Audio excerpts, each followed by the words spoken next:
14 নং যোৰহাট লোকসভা সমষ্টিৰ বিজেপি দলৰ প্ৰাৰ্থী তপন কুমাৰ গগৈৰ হৈ মন্ত্ৰী পীযুষ হাজৰিকা টিয়কত উপস্থিত হৈ কেইবাখনো নিৰ্বাচনী সভাত অংশগ্ৰহণ কৰে। উক্ত কাৰ্যসূচীত মন্ত্ৰীগৰাকীক মৰিয়নিৰ বিধায়ক ৰূপজ্যোতি কুৰ্মী, অসম গণ পৰিষদ দলৰ সম্পাদক বিকাশ শইকীয়া, বিজেপি মানস বৰাকে প্ৰমুখ কৰি কেইবাগৰাকীও মিত্ৰজোঁটৰ নেতা উপস্থিত থাকি সংগ প্ৰদান কৰে। উল্লেখযোগ্য যে টিয়কৰ কাৱৈমাৰী খঙিয়া গাঁও আদি অঞ্চলত মন্ত্ৰীগৰাকী উপস্থিত হৈ বিজেপি চৰকাৰে ৰাইজৰ বাবে প্ৰদান কৰা বিভিন্ন জনকল্যাণমূলক আঁচনিৰ কথা অৱগত কৰি বিশেষকৈ টিয়কৰ বিভিন্ন অঞ্চলৰ মথাউৰি নিৰ্মাণ, বাটপথৰ উন্নয়ন আদিবোৰ যে কেৱল ৰাজ্যৰ দক্ষ মুখ্যমন্ত্ৰী ডক্টৰ হিমন্ত বিশ্ব শৰ্মাৰ নেতৃত্বত হৈ উঠিছে সেয়া স্পষ্ট কৰি এই উন্নয়ন অব্যাহত ৰাখিবলৈ পুনৰ বিজেপিৰ পক্ষত সকলোকে ভোটাধিকাৰ সাব্যস্ত কৰিবলৈ আহ্বান জনায়। লগতে কংগ্ৰেছৰ দিনত হোৱা পৰ্বতসম দুৰ্নীতিৰ বাবে তেওঁ তথা মৰিয়নিৰ বিধায়ক ৰূপজ্যোতিকে ধৰি অন্যান্য মন্ত্ৰী বিধায়কে কংগ্ৰেছ দল ত্যাগ কৰিছে আৰু কংগ্ৰেছক খুটা কম্বলৰ দল বুলি অভিহিত কৰি তীব্ৰ ভাষাৰে সমালোচনা কৰে আৰু অনাগত অতি কম সময়ৰ ভিতৰত কংগ্ৰেছৰ অস্তিত্ব নাইকিয়া হৈ যাব বুলি মন্তব্য কৰে পীযুষ হাজৰিকাই। নিৰ্বাচনী প্ৰচাৰৰ মাজতে মন্ত্ৰীগৰাকীয়ে টিয়ক চাহ বাগিচাৰ শ্ৰমিকসকলক পাত ছিঙি থকা অৱস্থাতে লগ ধৰি বাৰ্তালাপ কৰে আৰু চাহ বাগিচাৰ শ্ৰমিকসকলৰ বিভিন্ন অভাৱ অভিযোগৰ বুজ লয় আৰু পৰ্যায়ক্ৰমে সকলো সমস্যা সমাধানৰ আশ্বাস প্ৰদান কৰে। বিশেষকৈ চাহ বাগিচাৰ পাতৰ মাজত সোমাই নিজে আনন্দিত হৈ শ্ৰমিকসকলৰ সৈতে পাত তুলি এক অনাবিল আনন্দ লাভ কৰিছে বুলিও মন্তব্য কৰে পীযুষ হাজৰিকাই। আৰু বৰ্তমানৰ চৰকাৰে চাহ বাগিচাৰ ৰাইজৰ বাবে যিসমূহ আঁচনি তথা সুবিধা প্ৰদান কৰিছে সেয়ালৈ তেওঁলোক অতি সুখী বুলি সদৰি কৰি বাগিচাখনত 90% ভোটাৰ বিজেপিৰ পক্ষত পৰিব বুলি আশা প্ৰকাশ কৰে। ইফালে কংগ্ৰেছৰ টুইটাৰ পেজত লুৰিণজ্যোতি গগৈৰ প্ৰচাৰত হাতৰ চিহ্ন ব্যৱহাৰে লুৰিণজ্যোতি গগৈৰ আঞ্চলিকতাবাদৰ আদৰ্শ ম্লান কৰিছে বুলি মন্তব্য কৰি কংগ্ৰেছৰ অন্যান্য দুৰ্নীতিৰ সমান্তৰালকৈ নিৰ্বাচনী টিকট কিনা বেচাৰ ৰাজনীতিয়ে দলটোক নিষেধ কৰিব বুলি মত প্ৰকাশ কৰি কংগ্ৰেছৰ সভাপতি ভূপেন বৰাক তীব্ৰ ভাষাৰে সমালোচনা কৰে।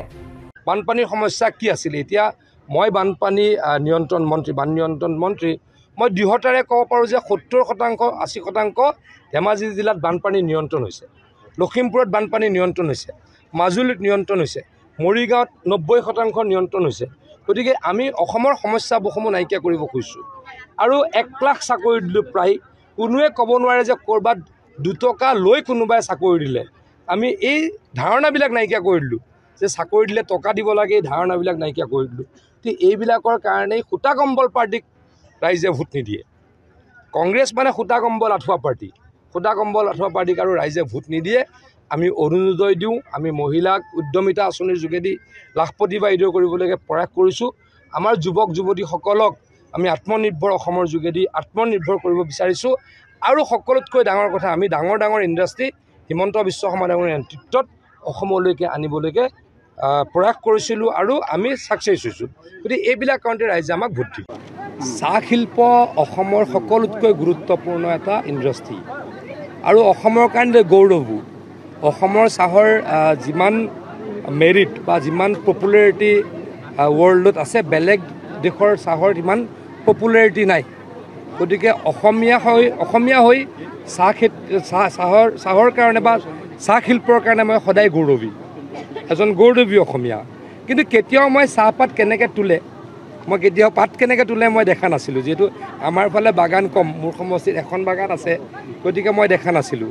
গতিকে আজি মই কেনেকৈ পাত তোলে শিকিলোঁ, অত্যন্ত ভাল লাগিল।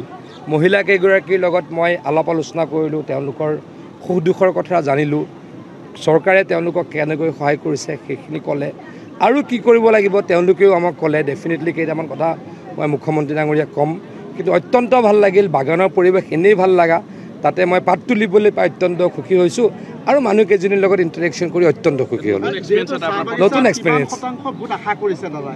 চাহ বাগিচাততো প্ৰায় 90% ভোট পাম, প্ৰায় 90% পাম। চাহ বাগিচাত বেলেগ পাৰ্টি এতিয়া নাই। চাহ বাগিচাত অকল মোদী ডাঙৰীয়া আছে আৰু হিমন্ত বিশ্ব শৰ্মা ডাঙৰীয়া আছে। কংগ্ৰেছে অন্যায় কৰিলে কাৰণে কংগ্ৰেছতো একো নিদিলে। কংগ্ৰেছৰ দিনত 138 টকা আছিলে ৱেজেছ, আমি 7 বছৰ 10 মাহত 113 টকা বঢ়ালোঁ। তেওঁলোকে বিনামূলীয়া চাউল পোৱা নাছিলে কংগ্ৰেছ চৰকাৰ দিনত।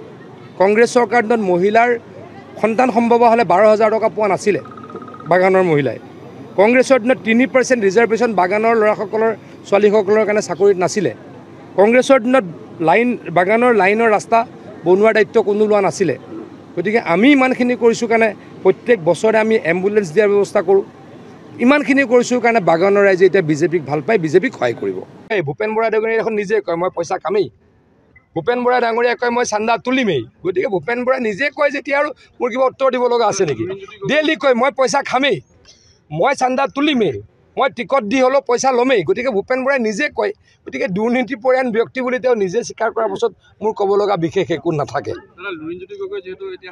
লুৰিণজ্যোতি গগৈ ডাঙৰীয়াক মই ধিক্কাৰ দিছোঁ সন্মানেৰে ধিক্কাৰ দিছোঁ যিজন ব্যক্তিয়ে কৈ দিছিল ৰাষ্ট্ৰীয়তাবাদৰ লগত কোনোদিনে নাথাকে ভিডিঅ'বিলাকতো আছেই ৰাষ্ট্ৰীয়তাবাদৰ লগত কোনোদিনে নাথাকে ৰাষ্ট্ৰীয়তাবাদী পাৰ্টীৰ লগত তেওঁ সোণা প্ৰতিযোগিতা কৰিলে তেওঁলোকৰ সমৰ্থনত ইলেকশ্যন খেলিলে এতিয়া কংগ্ৰেছ ৰাষ্ট্ৰীয়বাদী বা নেশ্যনেল পাৰ্টি কংগ্ৰেছৰ টুইটাৰ হেণ্ডেলত আহে যে তেওঁ লুৰিণজ্যোতি গগৈ ডাঙৰীয়া কংগ্ৰেছৰ প্ৰাৰ্থী এই কথাৰ প্ৰতিবাদ জনাই আচলতে লুৰিণজ্যোতি ডাঙৰীয়াই কংগ্ৰেছৰ লগত যি সম্পৰ্ক ছেট কৰিব লাগে আৰু সাহস আছে যদি অকলে ইলেকশ্যন খেলিব লাগে অসম আদিত্য টিয়ক